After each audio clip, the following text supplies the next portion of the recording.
Good morning, friends and enemies. When it comes to Dynasty rankings, whether you're going over to a crowdsourced data like Keep Trade Cut, or you're taking a look at expert rankings, so to speak, on places like Player Profiler, Fantasy Pros, DLF, Dynasty Daddy, ESPN, wherever the case may be, all of these places and others have Ja'Marr Chase ranked as the wide receiver 1 in Dynasty, and then Justin Jefferson as the wide receiver 2 in Dynasty. Some places have guys like CeeDee Lamb at the wide receiver 3 or Puka Nacua at wide receiver 4. But here's the thing, Malik Nabers is the wide receiver 1. I'm here to give you the case as to why Malik Nabers is my wide receiver 1. If you go over to BDGE.co, you can see my Dynasty ranks over there, and I have Malik Nabers as the wide receiver 1. Now, I will admit he's in a tier with Justin Jefferson and Ja'Marr Chase. Comparing these three elite receivers that are all in a tier for myself, I think there's a lot of things that we need to talk about why I think Malik Nabers is the clear wide receiver 1. So let's go ahead and get right into that. At the top here, number 1, when it comes to Dynasty, if all other things are created equal, we would obviously prefer to have the younger player. So when it comes to age, we have Malik Nabers at 21. He'll be turning 22 here in July. We have Ja'Marr Chase, who's currently 25, and he will be 25 throughout the season.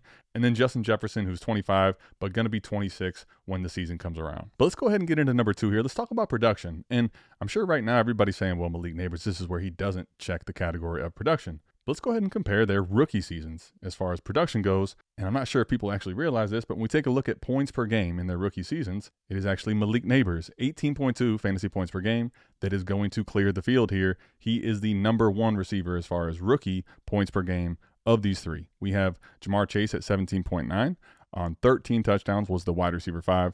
Malik Nabers was wide receiver 6 as far as points per game goes. And then Justin Jefferson, wide receiver 9, 17.1 in their rookie season. All right, so third on the list here is going to be opportunity. And we're talking about opportunity. Targets is the easiest metric to look at. Now, truthfully, all targets are not created equal. There's a lot of advanced data to look at how good a target was and how efficient, certain quarterbacks are and certain wide receivers are with the targets they get. Here's the reality, though. When it comes to opportunity, just the raw numbers, I don't think people maybe quite understand how elite Malik Nabers was last year as far as earning targets. Now, one may try to argue that he was just force-fed the football, but the truth is we know that targets are earned. And if we take a look at just the target numbers for Malik Nabers, he's going to get the check mark here as well. Malik Nabers last year had 170 targets. Now, as far as just the raw numbers, all time, all seasons, all players, not just rookies, that puts him 48. So he's inside the top 50 last year as far as targets go. That was in 15 games. Pretty much all the numbers we're going to be looking at here that I think are most important to look at is going to be on a per game basis. So when we look at targets per game in his rookie season, Malik Nabers last year earned 11.33 targets per game. So as far as 11.33 targets per game in a single season, there's been 24 times, 24 occurrences, but only 19 players have done that because there's been 5 players that have done it twice. That's right. In his rookie season, basically Malik Nabers is in elite company. At the top, you have Marvin Harrison Sr. No, not Marvin Harrison Jr., the guy drafted ahead of him in the NFL draft at 4. Marvin Harrison Sr. has done it twice. And you have Calvin Johnson, you have Julio Jones, Anquan Bolden, Reggie Wayne, Brandon Marshall has done it twice. You have Antonio Brown, who's also done it twice. You have DeAndre Hopkins twice. You have Keyshawn Johnson, Torrey Holt, the only other person to have done it twice. So 2 seasons with this type of targets per game in a single season. You have Wes Welker. You have Michael Thomas, Keenan Allen, Demaryius Thomas, Randy Moss, Rod Smith, Josh Gordon. You have Terrell Owens, and then Malik Nabers here. Yes, that's right. He is the only rookie on this list. Now, the next thing I want to get to here is the market. So the market is not going to be a check mark here for Malik Nabers. Obviously, that's going to be a big X. He is third as far as the overall Dynasty market in the majority of places. I'll go over to dynastydatalab.com. Basically, what I'm going to do is go ahead and take a look at the ADP for the startup coming off of each one of these guys' rookie season. So Justin Jefferson, his rookie season, the 2020 year. So going into the 2021 season, from April to May of 2021, at that point, Justin Jefferson had become the wide receiver 1 in Dynasty. If you take a look at the ADP from April to May in 2022, the next year, the wide receiver 1 was now Ja'Marr Chase.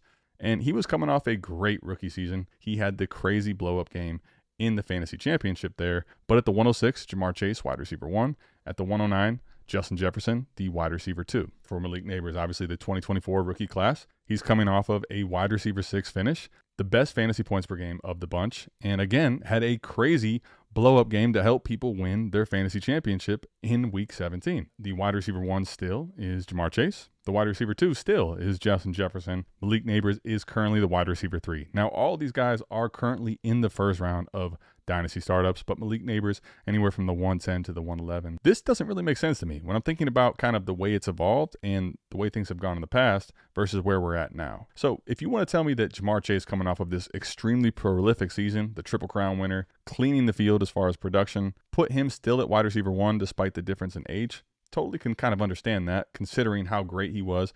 They did just give him a new contract. He was playing for a contract, and him and Joe Burrow and T. Higgins are all back. Where I struggle with it a little bit more is the fact that we have Justin Jefferson, who in his 5th season puts up 18.7 fantasy points per game, where Malik Nabers in his rookie season is at 18.2 fantasy points per game. Essentially, if you're telling me that the production is extremely similar, we in Dynasty typically always arrow that to the younger player, someone like Malik Nabers. And again, this kind of signifies that when we look at Ja'Marr Chase, he did not jump Justin Jefferson in his 2nd season, right? Justin Jefferson outscored Ja'Marr Chase, but Ja'Marr Chase outscored Justin Jefferson's rookie season the year prior. But we're going to take a look at all 3 of these players as far as their WARP wins over the replacement player, their fantasy points per game finish, in their entire body of work. In the 2020 season, right, 12-team Superflex, starting 10 players, he was the wide receiver 13 as far as WARP wins over the replacement player, 1.581. He was also the wide receiver 9 fantasy points per game, 17.1. 2021, he was 2.089 as far as WARP goes, wide receiver 5. You get over 2 wins over replacement player, he's really helping teams win in a significant way. And then he was the wide receiver 4 in fantasy points per game that year, 19.3. Averaging those 2 out, in his first 2 seasons, he was at 18.2 fantasy points per game. Kind of looks, actually is the exact same as Malik Nabers in his rookie season. Then we have the 2022 season. This was a massive season for Justin Jefferson. He was 2.679 wins over the replacement player. He was wide receiver 1 in that category. He was the wide receiver 2 actually on a points per game basis, but 21.7, massive season as far as fantasy points per game. So the next year here, 2023, we're looking at 1.038 WARP. We can throw this out the window and we can just go ahead and take a look at what the WARP per game was, because we know he missed so much time and there was kind of a lot of speculation if he would even return to the field. And what we're going to take a look at here is basically any of the weeks as far as the fantasy points per game in which we care about that he played. So any weeks from 1 through week 17, that gives him a 18.5 points per game in fantasy during those weeks. This last year,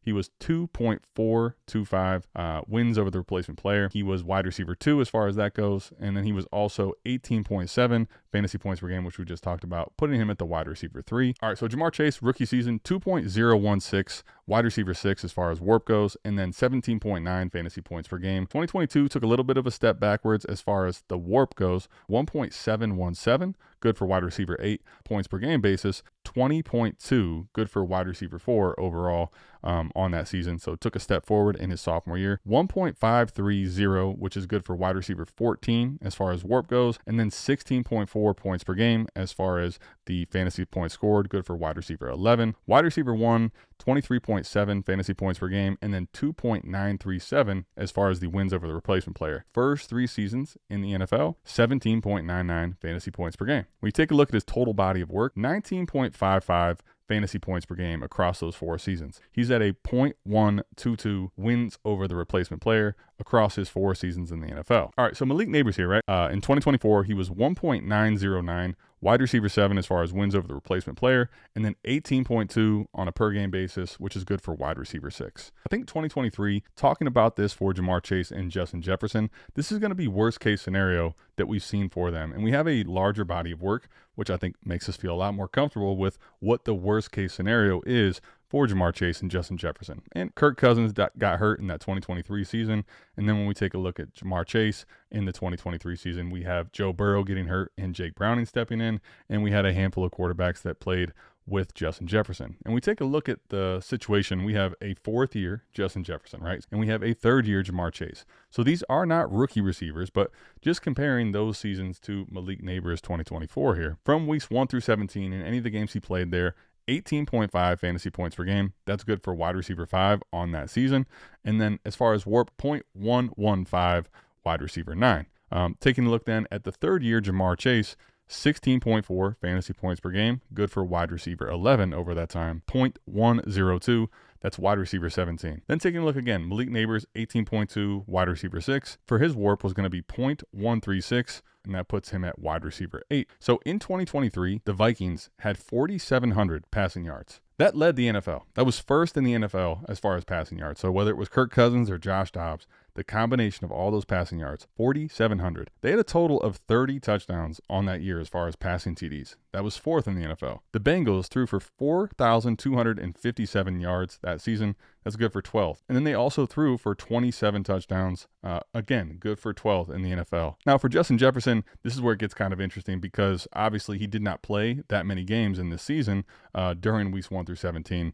So I went ahead and talked about this as far as the Giants have 3,521 passing yards, 34.2%. So when I'm taking a look at those percentages, it's really hard for me to just look at that number and quantify what that meant. So I went ahead and compiled a big list of all the different finishes for receivers and what they accounted for overall for a team's passing offense, both overall their raw numbers and then also taking a look at what percentage when they were on the field if they did miss a few games within the season. And for this list, I was looking to make sure that someone played at least 13 games across the season so they weren't missing a ton of time. He was 39.1% of the team's passing offense in his rookie season. Taking a look at that number, these now are extremely rare. Julio Jones in his best season where he had 1,871 passing yards, that was 40.66% of the Falcons' passing offense that season. Calvin Johnson, when he went for 1964, that was 39.41% of the Lions passing offense in that season in 2012. So Isaac Bruce in 1995, he was another player on this list. He had 1,781 passing yards. He was over 40% there, as well as Steve Smith in 2005. He was over 40%. All right, so if you're with me here so far, you're probably saying, well, Adam, that may all be well and true, but here's the reality. That shit don't matter. And moving forward in production, Jamar Chase and Justin Jefferson are set to smash again, and they're going to beat out Malik Neighbors because look at the quarterback play. Look at what we can project for these guys moving forward. See, right here is where I think the narratives, to me, don't really make any sense. Do you guys realize how horrible, absolutely god-awful the quarterback play was last season for the New York Giants in seasons prior with Danny Dimes? Let's take a look just real quickly at what Daniel Jones has put together as far as his production in the NFL, and then take a look at what Malik Neighbors did last year. So Daniel Jones, we're going to go 2020, 2021, 2022, and 2023, the 4 years leading up to Malik Neighbors coming there. Okay. Daniel Jones had 2,943 passing yards and had 11 touchdowns over that time. Even if you expanded that and basically said, okay, we're going to give him a 17-game pace, he's still throwing for 3,360 yards and 12 touchdowns. Throwing for 12 touchdowns. His pace would have been that, even if we gave him credit for that. 2021, 2,428 passing yards and 10 touchdowns, 3,652 passing yards and 15 touchdowns. That was the pace he was on. 2022, we get actually him playing basically the entire season. He throws for 3,205 passing yards and 15 touchdowns. 2023, he did get hurt really early in the season, and he was on pace for a little over 3,000 yards. And he was also on pace for a career low 6.8 passing touchdowns. In 2024, right, in 10 games, he throws for 2,070 passing yards for 8 touchdowns. And if you take a look at what his pace would have been had he been on a 17-game pace, 35-19, and he would have thrown for 13 passing touchdowns. 15 passing touchdowns. We're looking at the ceiling of 15 passing touchdowns in a season and not getting to 4,000 passing yards. That's what Daniel Jones has given us. Again, as far as his support to a fantasy receiver, no receiver has had 800 passing yards from Daniel Jones. Again, thinking about just yardage totals here, right? So Daniel Jones was basically not able to support a receiver getting to 800 receiving yards in a season. So essentially, every single one of those receivers is on a per game basis going to be less than 50 receiving yards per game. Since Justin Jefferson's rookie season, on a per game basis, over 80 receiving yards in a game, right? There's a list of 4 players. Okay, it's 4 years and 4 players. Justin Jefferson, Jamar Chase, Puka Nacua, Malik Neighbors. Justin Jefferson, 87.5 receiving yards per game in his rookie season. Puka Nacua, 87.4, Jamar Chase, 85.6, and Malik Neighbors, 80.3. Let's talk about the quarterback play, which supported these players. Now, say what you want about Kirk Cousins at this point in his career and not being on a team, and not to tell you I told you so, but I told you so, he could give the keys to Penix earlier than he did last year. But Kirk Cousins has been someone that has actually been prolific as far as fantasy support to receivers. He has put Diggs and Thielen and Justin Jefferson all inside of top 10 wide receiver finishes. Puka Nacua, who did he have? Matthew Stafford, the quarterback play of Matthew Stafford. I mean, we've seen it with Calvin Johnson. We've seen it with Golden Tate. We've seen it with Cooper Kupp. Matthew Stafford is a very friendly fantasy quarterback. And then again, for Jamar Chase, we know how good Joe Burrow is. We've seen Joe Burrow have very good fantasy games. Even when Jamar Chase has been out of the lineup, we've seen him support guys like Jamar Chase and T. Higgins on the same team. Joe Burrow, very fantasy-friendly quarterback. Yeah, of course, a very good, talented wide receiver that's paired up with a really good fantasy-friendly quarterback that can throw the football. Of course, we have seen these guys produce. We have seen this happen before.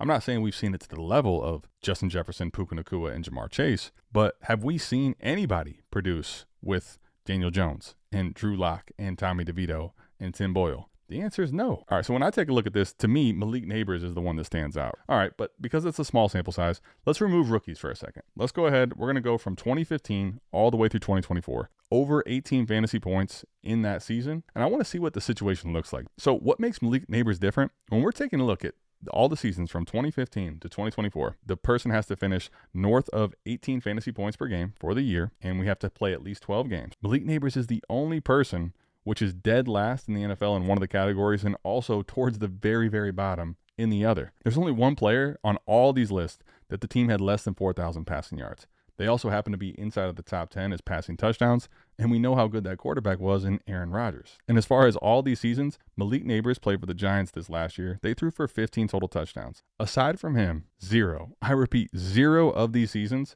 the team threw for less than 20 total passing touchdowns. I understand the quarterback play concern, and I understand saying that, yeah, Malik Nabers has a worse quarterback situation than does Justin Jefferson or Jamar Chase. But I would think that would be more of an issue if we saw Malik Nabers not produce. The reality is Malik Nabers produced more than those guys did in their rookie season, despite the worst situation, I would argue, in football as far as passing went last year. One of the worst situations by far, with no semblance of quarterbacks that are fantasy friendly. He dominated last year. I think it's extremely clear that Malik Nabers is in the overall wide receiver 1 discussion. And I don't really understand why more people aren't talking about it, or how they don't see it at least. This is a cast of characters coming in. Russell Wilson, like the let Russ cook thing, that's long gone, okay? And I'm not sitting here advocating for Russell Wilson as, this great high-end quarterback or super fantasy-friendly quarterback at this point in his career, okay? But it's a huge upgrade over Daniel Jones. And I'm just going to give you 4 metrics, okay? Russell Wilson last season in his time in Pittsburgh, looking at Joe Burrow last year, and then Daniel Jones. To give you an idea of, okay, the most ideal situation, obviously comparing to Joe Burrow, where it'd be hard to replicate that with any quarterback, right? Then looking at Russell Wilson, so what he actually has coming in, and then how poor Daniel Jones was or how good he was last year. So taking a look, let's take a look at true passer rating, okay? So Russell Wilson is actually number 4 last year as far as his true passer rating goes, 107.2. Joe Burrow was number 3 at 113.6. Daniel Jones leaves so much to be desired here. Number 32 in the NFL, 80.6 was his true passer rating. Now, let's take a look at one of the things I think is most important for Malik. Malik had a lot of targets overall, but his quality of target, especially downfield, was not very good. Daniel Jones has never been a very accurate quarterback deep downfield, and Malik Nabers' unrealized air yards really kind of tells that story, even though a lot of his targets were actually not that deep. Let's take a look at what we have with Daniel Jones last year, Joe Burrow, and Russell Wilson when we're looking at deep ball completion percentage. So Joe Burrow was number 13 in the NFL. He threw 38.5% deep ball completion percentage. Now, this stat basically says if the ball travels over 20 yards in the air, what was the completion percentage? Daniel Jones was number 32 in the NFL. Again, thinking about there's 32 starting quarterbacks, not a very good number. And 27.2% of the time he threw the ball 20 yards or more downfield was it caught. Now, Russ, number 2 actually in the NFL. So if he throws the ball more than 20 yards last year, almost on 50% of the time. Number 2 in the NFL again, 46.7% of the passes that Russ threw over 20 yards was a completion. Now, when you take a look at Joe Burrow versus Russell Wilson, I'm sure the volume plays a lot into it. I'm not sitting here saying that Russ is a more accurate deep ball thrower than Joe Burrow. I do think that Russ overall has that moon ball and does have a pretty damn good accurate deep ball. Taking a look at more here, deep ball, catchable pass, right? So on these 20 plus yard throws, what percentage of the time was it a catchable pass? And thinking about that, for Russell Wilson, 49% of the time, it was a catchable pass. Now, here's the thing. Even if it goes well for Russ and he is an upgrade to Daniel Jones, I'm not sure how much that's going to matter and how long he's actually going to be able to play. Because we saw last year, this Giants team did not win very many games. Even if Russ helps them win some games, their win total this year, 5.5, one of the worst in the NFL. If Russell Wilson isn't winning a lot of games early on, they may decide to hand the keys to someone else. And they did bring in Jameis, right? Let's talk about Jameis Winston. Jameis Winston in weeks 8 through 15, the starting quarterback for the Browns, absolutely changed the dynamic of this offense, especially for fantasy. If you had any of these Browns players, you should have known that. As a Browns fan, I can tell you it was a lot of fun to watch for the fantasy side of things, although he did not actually help us win a ton of games. Jerry Jeudy, though, in the 2022 season is a very good case to talk about in 2022 and 2024. He played for Russ in 2022 and 2024, played with Winston at the point. So Jerry Jeudy was wide receiver 19 at 13.6 fantasy points per game in 2022 with Russell Wilson. As far as Jerry Jeudy goes in 2024, his best season for sure, he was wide receiver 12 on a fantasy points per game, with Jameis Winston only playing from weeks 8 to 15 as a starting quarterback. Jerry Jeudy from weeks 8 to 15, he was wide receiver 3, 21.1 fantasy points per game when Jameis was under center. That's what Jerry Jeudy put up. How about Cedric Tillman? From the 3 weeks that he played with Jameis, so that was weeks 8 through 11, he was wide receiver 8, 18.7 fantasy points per game relative to the entire season, which was 14.7. Just check this out here. The top performing receiver during the weeks Jameis was the starter.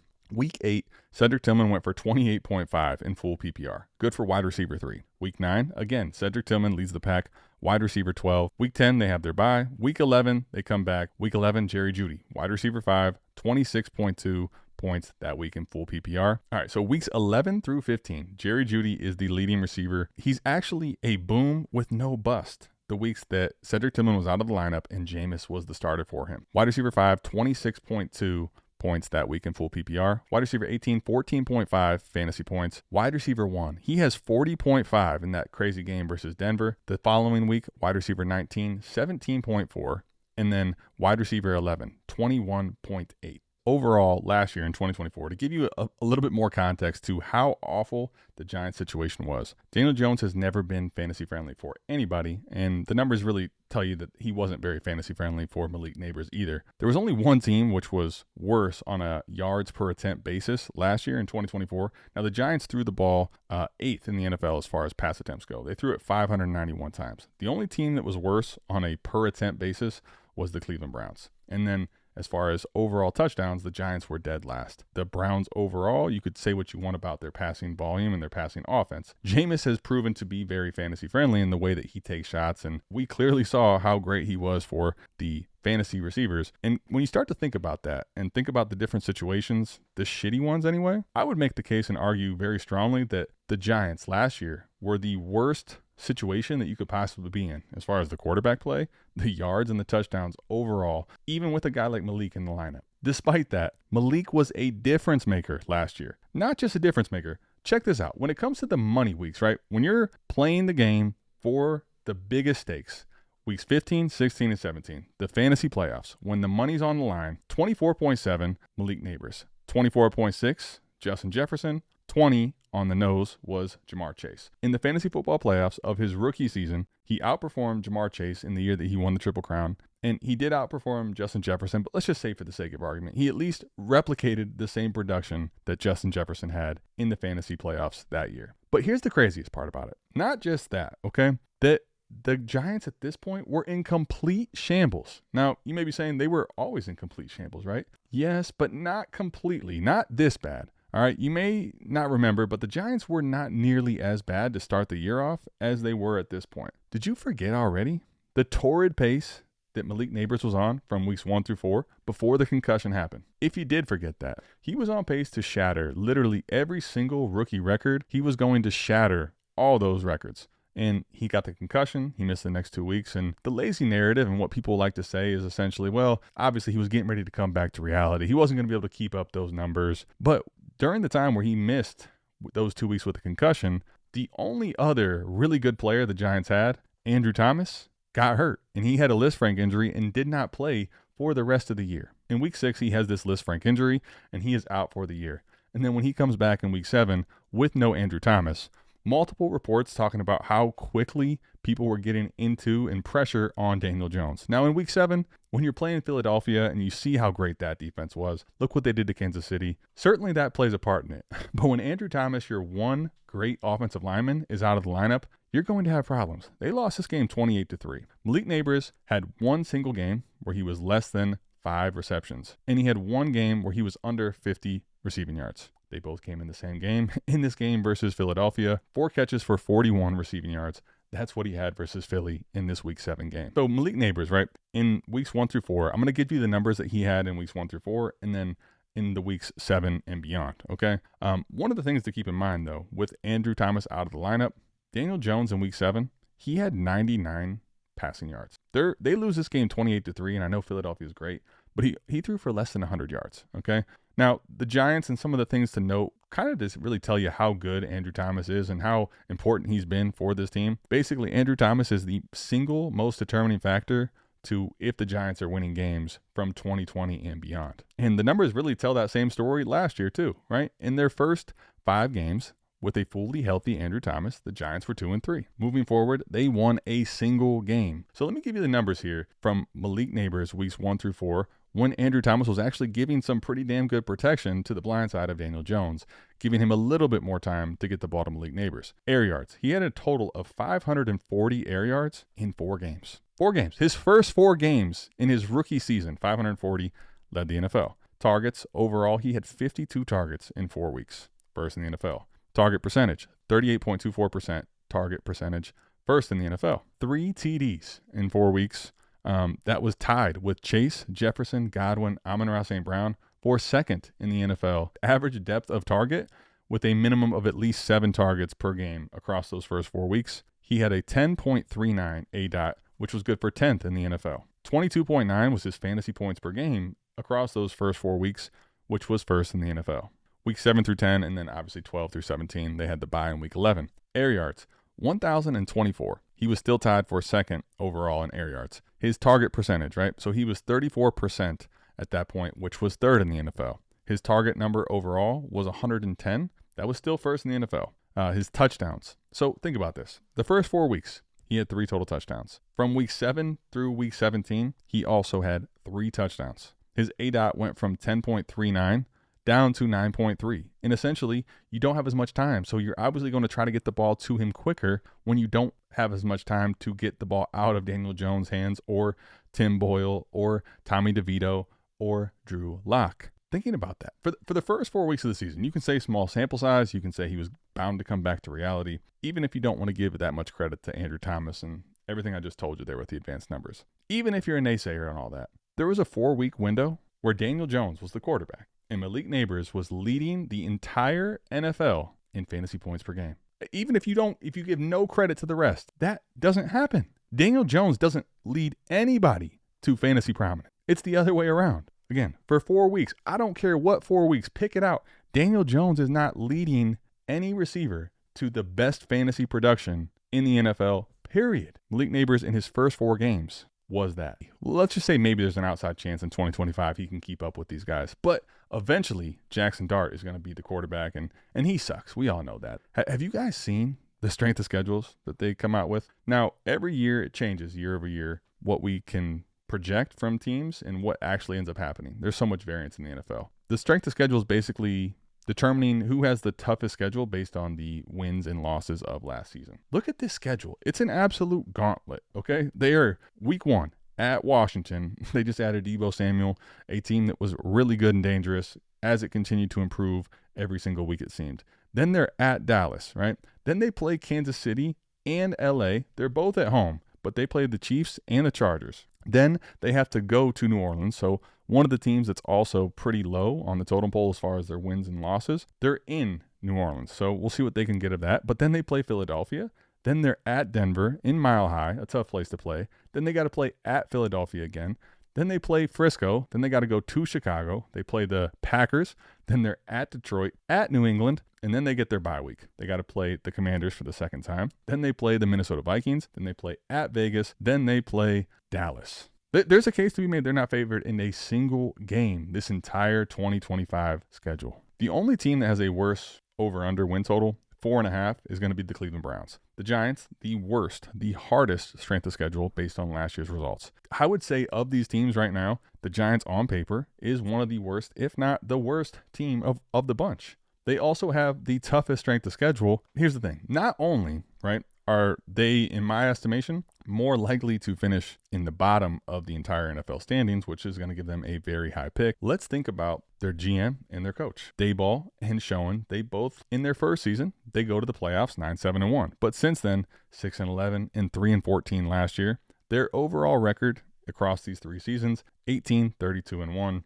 Here's the reality, right? Let's just go ahead and cut to the chase. You guys remember when the Cardinals at 10 took Josh Rosen, and then the next year they had the first overall pick and they took Kyler Murray? Now you can make the case, of course, Cliff Kingsbury was tied to Kyler Murray, and that was the reason they took Kyler at 1. I went back and looked from 2005 to 2024, right? QBs with first-round draft capital, looking at the year after they drafted the player, was there a new GM and a new head coach? Now, that's actually never happened. So thinking about this for Jackson Dart, if everything goes poorly, there's 100% a scenario where they get rid of both the GM Schoen and the head coach here, Daboll. If that's the case, you're looking at the first time we've ever seen that. But there was 3 times where there's been a new head coach with the same GM the year after they took a quarterback. Now, those 3 scenarios, Josh Rosen, he was gone basically the next year. They drafted at 1 Kyler Murray. The second scenario is the most recent one here, Caleb Williams. They get Ben Johnson coming in, and the main reason that a new coach is coming in and it was such a desirable spot is because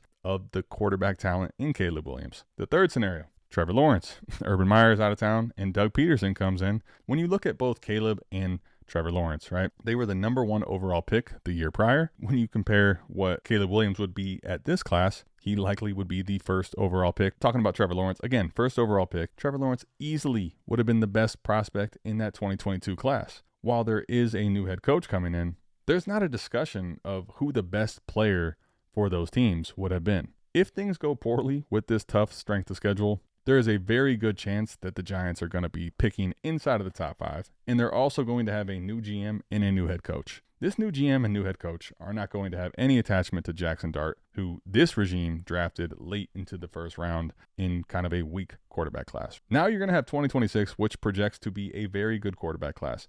If this team somehow is not drafting inside of the top 10, and it does kind of go well relative to the expectations for this team, and we've likely have seen some kind of a promise from Jackson Dart to where this team is not drafting inside of the top 10. Either way, these are going to be good things for Malik Nabers. If Jackson Dart shows promise and does well, that means Malik Nabers is possibly going to be on the rise value-wise if people think highly of Jackson Dart. And the more likely scenario is Jackson Dart is not going to be attached to this new GM and head coach, and they're going to be inside of the top 5 with a chance to draft a very good quarterback prospect. Final takeaways here for Malik Nabers as the wide receiver 1 overall in Dynasty.